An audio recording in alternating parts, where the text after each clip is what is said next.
For an investor considering going into emerging markets, one of the biggest questions is what can you expect in terms of political and economic stability going forward? And these have always been issues in South America especially.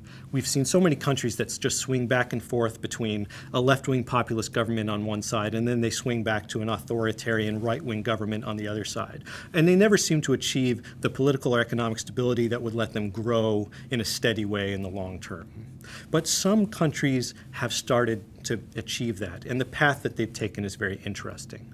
What we've typically seen is first, they'll bring in a center-right government that's sort of pro-business, and it puts in place a lot of the economic policies that investors like to hear about: a flexible exchange rate, tight fiscal balances, a tight monetary policy. And those policies usually result in greater foreign investment to harness the new market there, and gains in terms of economic growth.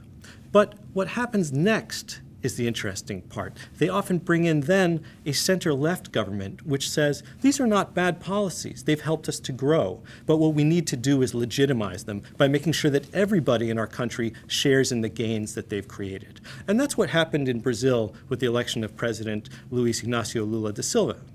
He said, as soon as he was elected, I'm not going to tear down all these policies. They were brought in by a pro-business government. I come from a trade union background, but I see the good that these policies have done for our country in terms of bringing in investment.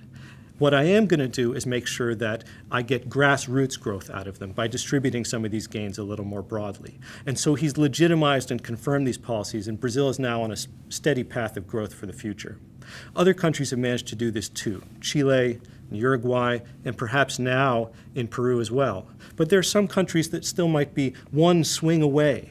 Colombia, for example, has that center-right government that has put these policies in place, but there's still a lot of Colombians who feel like those policies weren't really aimed at them, and they're not feeling the gains from that. So they're one step away from achieving this stability.